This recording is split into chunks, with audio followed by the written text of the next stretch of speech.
बांग्लादेश के world cup ना खेलने से आईसीसी को 130 बिलियन डॉलर्स का नुकसान होगा और साथ में 20 करोड़ व्यूवरशिप से भी हाथ धोना पड़ जाएगा, जो कि आईसीसी के लिए भी बर्दाश्त से बाहर होगा और ब्रॉडकास्टर के लिए भी बर्दाश्त से बाहर होगा। और अगर पाकिस्तान ने अपनी टीम को वर्ल्ड कप खेलने के लिए श्रीलंका में ना भेजा, यानी कि बाइकआउट कर दिया, तो सोचें आईसीसी वालों को 300 बिलियन डॉलर का नुकसान होगा और साथ में भाई साहब 30 करोड़ जनता से व्यूवरशिप जो पाकिस्तान से आती है उनसे भी हाथ धोना पड़ जाएगा। अभी तक आईसीसी वालों ने ऑफिशियली तौर पर अनाउंसमेंट नहीं किया कि बांग्लादेश क्रिकेट बोर्ड जो है वो वर्ल्ड कप से बाहर हो चुका है और उनकी जगह स्कॉटलैंड जो है उनकी जो है वो वर्ल्ड कप के अंदर जो है वो एंट्री करवा दी गई है। लेकिन हमारे गोदी मीडिया के ऊपर ये रात से खबरें चलाई जा रही हैं कि बांग्लादेश का जो है ना वर्ल्ड कप का वो सफर खत्म हो चुका है, क्योंकि बांग्लादेश वाले जो हैं आईसीसी की 24 घंटे का जो अल्टीमेट टाइम दिया गया था कि आप सोच लें, लेकिन बांग्लादेश भारत में आकर नहीं खेलना चाहता, तो आईसीसी ने जो है वो बांग्लादेश को वर्ल्ड कप से बाहर निकाल दिया और स्कॉटलैंड को जो है वो वर्ल्ड कप के लिए एंट्री दे दी है। लेकिन अभी तक भाई साहब 12 घंटे से भी ज्यादा का समय बीत चुका है जब ये हमारे भारतीय गोदी मीडिया ने ये खबर चलाई थी। आईसीसी की तरफ से अभी तक ऑफिशियली अपडेट निकलकर सामने नहीं आई। क्यों? क्योंकि आईसीसी अभी भी सोच रहा है कि बांग्लादेश को निकालेंगे तो पाकिस्तान का क्या रिएक्शन होगा, क्योंकि जिस दिन आईसीसी ने 24 घंटे का अल्टीमेट टाइम दिया था ना बांग्लादेश क्रिकेट बोर्ड को कि आप सोच लें 24 घंटे के बाद आपको जब वर्ल्ड कप से निकाल दिया जाएगा, तो पाकिस्तान क्रिकेट बोर्ड के चेयरमैन मोहसिन नकवी ने आईसीसी को लेटर लिखा था और उस लेटर में क्या लिखा था वो भी मैं आपको बता चुका हूं कि अगर बांग्लादेश को आपने बांग्लादेश के खिलाफ कोई एकतरफा फैसला करने की कोशिश की तो फिर पाकिस्तान भी मैदान में कूद पड़ेगा। आपको पता है कि भाई साहब पाकिस्तान क्रिकेट बोर्ड का क्रिकेट के अंदर किस तरह से देखा जाता है, पाकिस्तान और इंडिया का ही वो महान मुकाबला होता है जिससे पूरी दुनिया जो है वो क्रिकेट को देखती है और जो ब्रॉडकास्टर है उनकी पॉकेट्स भी भाई साहब डॉलर से भर जाती है। तो भाई साहब आईसीसी का तो नुकसान हो ही गा, लेकिन साथ में मैं आपको बता दूं ना ब्रॉडकास्टर की भी चीखें निकलेंगी। अभी तक तो पाकिस्तान क्रिकेट बोर्ड ने अपनी जो टीम है उनकी भी भाई साहब प्रिपरेशन रोकी हुई है कि आपने वर्ल्ड कप की तैयारियां बिल्कुल नहीं करनी। कल जो पाकिस्तान ने ऑस्ट्रेलिया के खिलाफ स्कोर अनाउंसमेंट किया वो सिर्फ ऑस्ट्रेलियन सीरीज के लिए है, ओनली ऑस्ट्रेलिया। उसमें पाकिस्तान ने यह जिक्र नहीं किया कि भाई साहब यही स्कोर जो है वो वर्ल्ड कप खेलेगा, क्योंकि अभी पाकिस्तान ने फैसला करना है वर्ल्ड कप को लेकर कि भाई साहब हम वर्ल्ड कप में जा रहे हैं या नहीं जा रहे, क्योंकि अभी बांग्लादेश का फैसला आना भी बाकी है। और जैसे ही आईसीसी ये ऑफिशियली तौर पर जो है वो अनाउंसमेंट कर देगा तो तब देखना होगा कि पाकिस्तान क्रिकेट बोर्ड का क्या रिएक्शन आता है। लेकिन हमारे वो पत्रकार गोदी मीडिया के जो 5-6 दिन से पिछले बांग्लादेश की टीम को वर्ल्ड कप से निकाल चुके हैं, स्कॉटलैंड को खिला भी चुके हैं, नो डाउट यहाँ पर बांग्लादेश क्रिकेट बोर्ड थोड़ा सा कमजोर नजर जरूर आता है।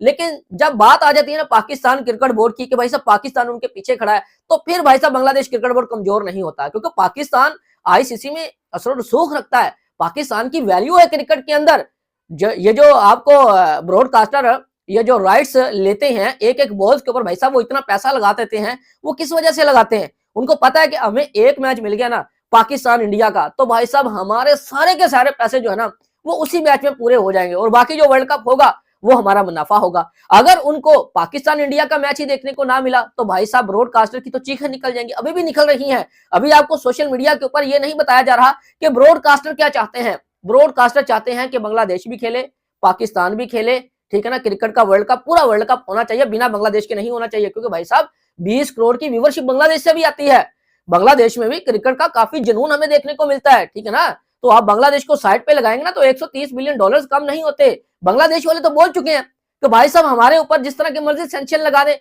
हमारे ऊपर पाबंदियां लगा दे, हमें रेवेन्यू ना दे, लेकिन हमारा जो फैसला वो पत्थर की तरह मजबूत है, वो अपने स्थान से पीछे नहीं हट रहे। और एक और बड़ी मैं आपको अपडेट देता हूं, आज से 20-25 साल पहले पीछे चले जाएंगे ना भाई साहब, इंग्लैंड ऑस्ट्रेलिया यानी कि गोरों का आईसीसी के ऊपर जो है ना वो कब्जा होता था। जी तो दोस्तों सुनिए आपने बात कि किस तरह आईसीसी को 130 बिलियन डॉलर का नुकसान हो रहा है अगर वो बांग्लादेश को इस वर्ल्ड कप से निकालता है। तो ये जो है इंडियन मीडिया ये ऐसे ही अफवाहें फैला रहा है कि बांग्लादेश को आउट कर दिया गया है और स्कॉटलैंड को इन कर दिया गया है। तो ये इतना आसान नहीं है, और जबकि दूसरी तरफ पाकिस्तान ने भी धमकी दे दी है कि अगर बांग्लादेश नहीं खेला तो पाकिस्तान भी ये वर्ल्ड कप नहीं खेलेगा, और अगर पाकिस्तान नहीं खेलता ये वर्ल्ड कप तो आईसीसी को 300 बिलियन डॉलर का नुकसान होगा। जबकि ब्रॉडकास्टर भी ये नहीं चाहते कि पाकिस्तान और बांग्लादेश ना खेलें, क्योंकि उनकी कमाई तो इसी से ही होती है, क्योंकि इंडिया और पाकिस्तान का एक मैच जो है वो उनकी जेबें भर देता है। तो आइए आगे सुनते हैं कि किस तरह ये अपने इंडियन भाइयों की पोल खोल तो रहा बांग्लादेश है। की जगह स्कॉटलैंड की टीम की एंट्री करवा दी है, लेकिन अभी तक आईसीसी खामोश है। क्यों? क्योंकि पाकिस्तान के लेटर को भी एक तरफ देख रहा है और एक तरफ बांग्लादेश को भी देख रहा है कि अगर हमने भाई साहब जल्दी से फैसला कर दिया तो फिर पता नहीं पाकिस्तान क्रिकेट बोर्ड का क्या रिएक्शन होगा। जिस दिन पाकिस्तान क्रिकेट बोर्ड ने लेटर लिखा था ना आईसीसी को, मैंने व्लॉग में आपको तब भी बताया था कि अब आईसीसी ना बांग्लादेश के खिलाफ फैसला करने के लिए 1000 बार सोचेगा कि चले भाई बांग्लादेश की जो हमें नुकसान होगा 130 बिलियन डॉलर का, वो तो हम बर्दाश्त कर लेंगे, उनकी जो व्यूवरशिप होगी वो तो हम बर्दाश्त कर लेंगे, लेकिन पाकिस्तान की व्यूवरशिप सिर्फ पाकिस्तान से ही नहीं आती ना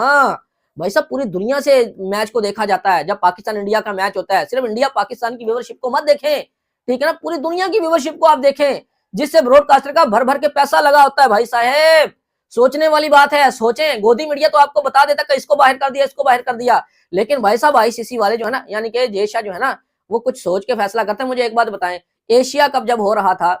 तो गोदी मीडिया ने कितनी चीखें निकाली कि भाई साहब हमें पाकिस्तान के साथ नहीं खेलना चाहिए, हम क्यों पाकिस्तान के साथ खेल रहे हैं, पाकिस्तान के साथ 3 मैच खेले ना, हैंडशेक नहीं किया, क्रिकेट खेली ना पाकिस्तान के साथ। क्यों खेली? क्योंकि इनको पता था कि अगर हमने एशिया कप ना खेला तो भाई साहब जो भर भर के पैसा है वो कहां से आएगा, क्योंकि ब्रॉडकास्टर कहां से है, ब्रॉडकास्टर भी हिंदुस्तान से है। और ये जो क्रिकेट का ये जो गरूर गुमांड है ना, क्रिकेट का हम रेवेन्यू जनरेट करके देते हैं, भाई साहब सब कुछ तो भारत का है, रेवेन्यू जनरेट करने वाली कंपनियां भारत की हैं भाई साहब, बड़ी बड़ी कंपनियां, ब्रॉडकास्टर भारत के हैं, तो रेवेन्यू जनरेट कैसे करते हैं? पाकिस्तान के साथ खेलकर, बांग्लादेश के साथ, अदर टीम के साथ खेलकर, तो अकेले तो नहीं ना रेवेन्यू जनरेट करते। इनको पता कि हमने अगर हमने एशिया कप ना खेला तो भाई साहब हम तो लुट जाएंगे, मर जाएंगे, हमारा तो पैसा जाया हो जाएगा। और इसी तरह सेम जो है ना स्टोरी वो वर्ल्ड कप की है भाई साहब। इनको पता है कि ब्रॉडकास्टर हमारे हैं, पैसा हमारा जाएगा, आईसीसी हमारा है, पैसा जाएगा तो हमारा जाएगा, तो फिर हमारा जो घमंड है वो भी टूट जाएगा। तो आप सोच समझ के ये जो है ना, ये जो आप व्लॉग देखते रहते हैं गोदी मीडिया के, ये सिर्फ अपने आपको पता है कि भाई साहब व्यूअरशिप बढ़ाने के लिए कभी बांग्लादेश को बाहर कर देते हैं, कभी बांग्लादेश को एंटर कर लेते हैं।